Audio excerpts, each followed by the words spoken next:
In fact, Prince's unpublished music is probably worth more than the published catalog because he had more unreleased material than he had released. And I really believe what they wanted was that unreleased material. Can you imagine how much money is going to be made off of unreleased Prince albums? And it's even been stated that Prince had enough material where he could release an album every year, I believe, for the next 100 years. Wow. That's why he was murdered. And for him to be cremated as quickly as he was, what multi-millionaire gets cremated within 72 hours of an autopsy? That doesn't even make any sense. That's because you need to bury the evidence that shows that this man did not die from an illness, claiming he had the flu. Who dies of the flu with the type of money he has that can purchase any quality of medical care available in the world? Not only that, he was seen riding his bike in a local park in Minnesota. What black person rides a bike in the cold with a flu? It makes no sense. He was murdered by the music industry, as was Michael Jackson, as was Sam Cooke. Okay, they murdered Sam Cooke because he owned his own music. Okay, Prince was teaching other artists how to own their own music. You see, they murdered Jimi Hendrix. Jimi Hendrix's manager was an undercover British MI6 agent. And when Jimi Hendrix decided that he wanted to finance the Black Panther Party and other radical groups, his manager stepped in and forbade it. And then when Jimmy found out he was being robbed by his manager, he decided to separate. And the next thing you know, they find him in the bathtub from an overdose, Whitney Houston style. And I believe Whitney was murdered because Whitney was about to investigate whether or not she had been robbed from Clive Davis. Because for all the millions of albums that she sold and the billions of dollars she raised, going broke didn't make sense for Whitney Houston, who was the top female singing star of all time. Now, Mariah has sold more albums, but that's only because Whitney stopped publishing once she ran into her drug problem. So she was going to see where the rest of her money was. And I think she's probably going to investigate owning some of her catalog. And so she had to go.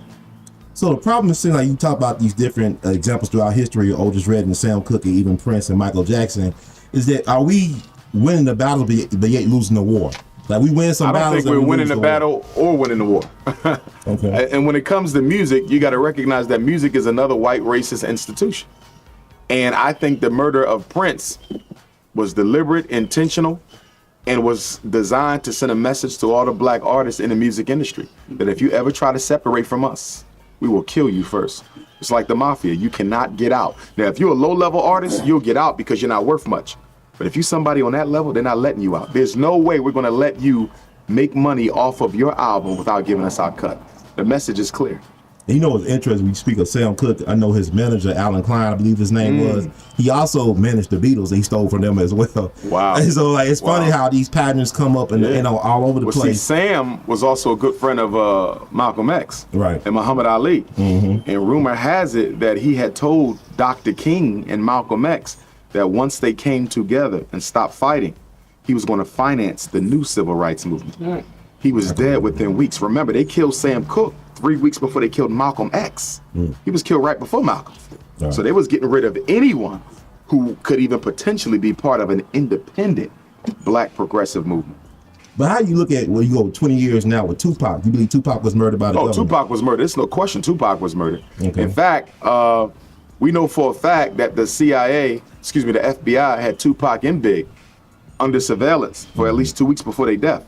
So if someone's trying to kill me and you're watching me, it's no way you can't know who's trying to kill me. And if no one is ever arrested or prosecuted, it's because you were the killer. You see, Tupac was working with the gangs in LA, the Crips and the Bloods. He was politicizing them, and he was going to put his money behind them. But Tupac was murdered by the music industry. How can you have the #1 selling rapper in the world also being politically inclined? Imagine if Jay-Z was also interested in the black struggle. Tupac was probably the most significant threat they may have had since Malcolm X because he had the following, he had the popularity, he had the publicity, but most of all, he had the money to make a reality his dreams and visions for his people. He had to go. Wow.